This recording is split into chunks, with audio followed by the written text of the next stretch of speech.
Toprak Ana hikayesinden alıntı. Yazan Cengiz Aytmatov. Seslendiren Aynur Kabatay kızı. Toprak Ana, Toprak Ana, söyle bana, Sıvanku gibi, Kasım gibi evlatlarına kıyarlar da dağlara niçin göçüp yerin dibine batmaz? O iki can, baba oğul, bu toprağın öz çocukları, soylu çocuklarıydı. Bilinmeyen eski çağlardan beri bu toprakları yoğuran, işleyen insanlardı. Dünyayı besleyen, sulayan onlardır. Savaş çıkınca bu toprakları savunmak için asker olup ön safta çarpışan onlardır. Savaş olmasaydı Sıvanku ve Kasım neler neler yapacaktı bir düşün. Onların emeklerinin ürünü olan nimetlerden nice insan yararlanacaktı. Nice tarlalar ekilecek, nice buğday üretilecekti. Onlar da başkalarının çalışmasından, üretmesinden ödüllerini 1000 kat olarak alacaklar. Yaşamanın sevincini, mutluluğunu tadacaklardı. Söyle bana, Toprak Ana, gerçeği söyle. İnsanlar savaşmadan yaşayamazlar mı? Çok güç bir soru sordun Tolgunay. Nice milletler savaş sonunda yok olup gittiler. Nice şeyler yanıp kül oldu. Ve toprak olarak üzerimde insan ayağının izini görmek için yüzyıllarca beklediğim çağlar oldu. İnsanlar ne zaman bir savaş başlatacak olsa onlara şöyle diyordu: durun, kan dökmeyin. Şimdi de tekrar ediyorum.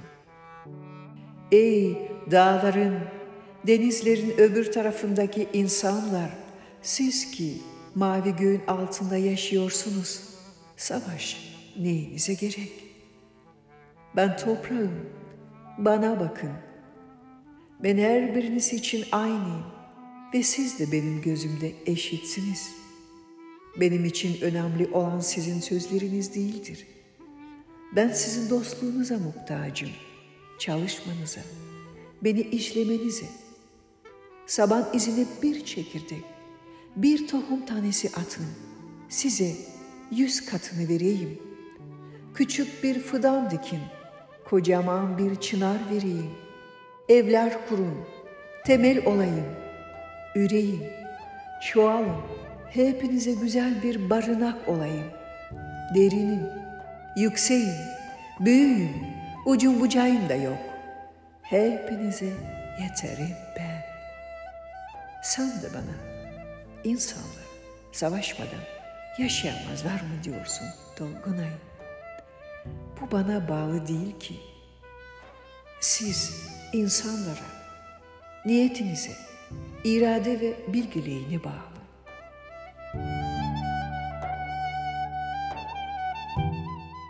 Sevgili Toprak Ana, savaş en çalışkan evlatları, en usta sanatçıları öldürüyor.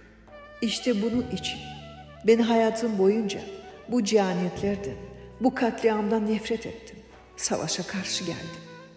İnsanlar savaş yolunu kapatabilirler ve bunu yapmak zorundadırlar diyorum.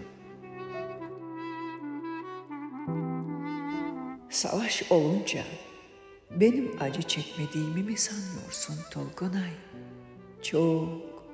Çok acı çekiyorum savaşlarda.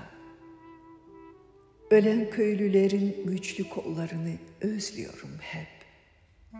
Tohum eken evlatlarını yitirmiş olduğum için hep ağlıyorum.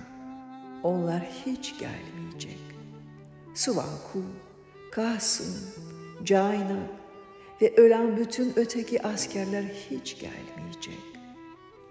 Ben işlenmeden, ekilmeden bekledikçe ya da yetiştirdiğim buğdaylar toplanmadan oldukları yerde kaldıkları zamanlar o gelmeyenleri çağırırım.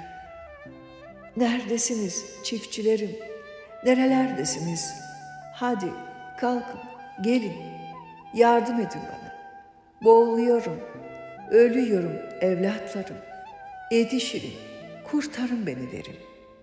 Ah ah, Svanku çapasını kavrayıp gelebilse. Kasım biçer döveriyle, Caynak arabasıyla çıkabilselerdi.